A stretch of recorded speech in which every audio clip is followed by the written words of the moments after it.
Сәлем достар, жылдам оқу дәрісінің 11-ші бөлігіне қош келдіңіздер. Бүгінгі сабақта біз қалай оқыған кітабымызды есте сақтаймыз деген тақырыпта әңгімелесеміз. Жалпы біз қазір жылдам оқып жатырмыз, аптасына бір кітап бітіріп жатырмыз. Бірақ дәл сол оқыған кітабымызда бір 2 айдан кейін, 3 айдан кейін ол жерде қандай жағдай болды, қашан болды, кім болды, осы туралы барлық ақпаратты ұмытып тұрсақ, әрине ұят болады. Сол үшін де дәл осы сабақ өте маңызды. Ал енді нақты жаттығуларына тоқталайық. Ең біріншісі ол конспект жазу. Қандай кітап оқысаңыз да, ол жерде болып жатқан ең негізгі оқиғаларды немесе жылдарды конспектке түсіріп қойсаңыз болады. Бұл жалпы зәкір деген әдісті еске түсіреді. Атқандай күшті зәкір. Зәкір бұл дегеніміз барлық ақпаратты бір нәрсеге алып келіп байлап қою. Оған мынандай мысал келтірейік. Сіз кішкентай кезіңізде бір түскен фотоңыз болатын болса, сіз қашан сол фотоны көресіз, дәл сол моменттерді есіңізге түсіресіз. Яғни ол кезде кім болды, жаныңызда кім болды, не әңгіме айтқандарыңызда, немесе бір өлең тыңдаған болсаңыз, сол өлеңде ең алғаш рет қай жерде тыңдадыңыз, қандай сезімдерді, ол жерде кімдер болды, соның барлығы еске түседі. Бұл деген яғни зәкір деген әдіс деп аталады. Екіншісі не? Бұл интеллект карта. Тони Бьюзен деген яғни жазушы бар. Ол осы интеллект картаны құрап шыққан, және де ол да осылай санамен, памятпен жұмыс жасайды. Бұл кісінің қарап отырсаңыздар, мына жерде интеллект картада ең алдымен қандай кітапты оқып жатырсыз, оның тақырыбын жазып қоясыз. Мысалы, Нағыз жігіт деген кітапты оқып жатырсыз делік. Бұл жердегі сізге үйрету керек болған нақты қасиеттер, жауапкершілік, сыпайылық, қарапайымдылық деген секілді түрлі қабілеттер бар. Соларға қалай әрекет жасау керектігі туралы сіз яғни көріп тұрғандарыңыздай келесі тарамдарға бөле беретін боласыз. Үшінші жаттығу бұл қорытынды жасау.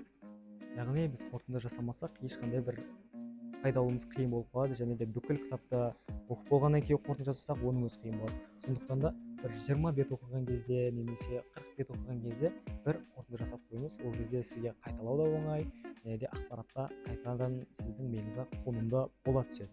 Қандай бір мысал келтірейінші? Байлықтың құпия хаты деген осындай бір мысал бар.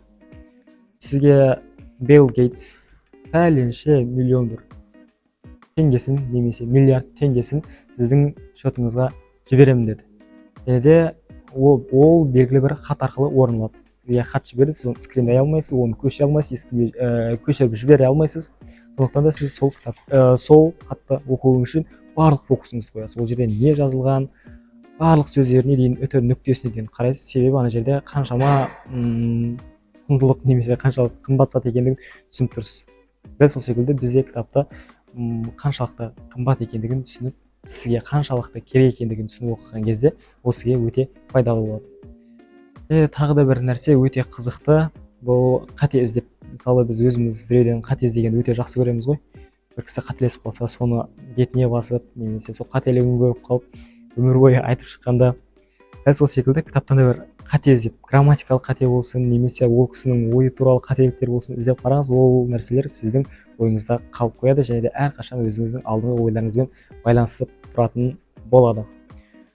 Соңғысы бұл стикерлермен дұрыс жұмыс жасау. Білесіздер, стикерлер әртүрлі мағына ретінде қолдансақ болады. Олардың түстерін, мысалы қызыл түсті, жасыл түсті, сары түсті, көк түсті стикерлерді пайдаланып, сол жердегі ақпараттарды яғни сіз әртүрлі жіктеп бөліп аласыз. Былай жазсаңыз болады. Мысалы, қызыл түстегі стикерлер ол сіздің өміріңізге енгізу керек болатын ақпараттар. Яғни сіз дәл сол бетке, дәл сол қатарларға қызыл түсті жапсырасыз. Одан кейінгі түс ол жасыл түс. Белгілі бір ғалымдар үлкен бір әңгімелер айтқан кезде кішігірім сөздермен ойларын түйіндеп жатады. Сол кезде ойлану үшін жаңағы жасыл түсті жапсырып қойсаңыз болады. Сары түс есте сақтап қалу керек туралы мәліметтер болатын болса, сары түсті жапсырыңыз. Болмаса нақты бір қызықты оқиғалар болатын болса, көк түсті жапсырып қойсаңыз болады. Және де кейін кітапты ашқан кезіңізде кез келген уақытта ол түстердің қандай мағына беретінін біліп ашып, мысалы өміріңізге енгізу керек болған жаңа қызыл түсті кез келген уақытта ашасыз да, вот мен осы нәрсені өміріме енгізуім керек деп өзіңіз нақты шешім қабылдай аласыз. Осы жаттығуларды жасаңыз, немесе осы әдістерді пайдаланыңыз, сонда сіздің оқыған кітаптарыңыз сіздің есіңізде ұзағырақ сақталады. Ендеше сау болыңыздар, келесі кездескенше.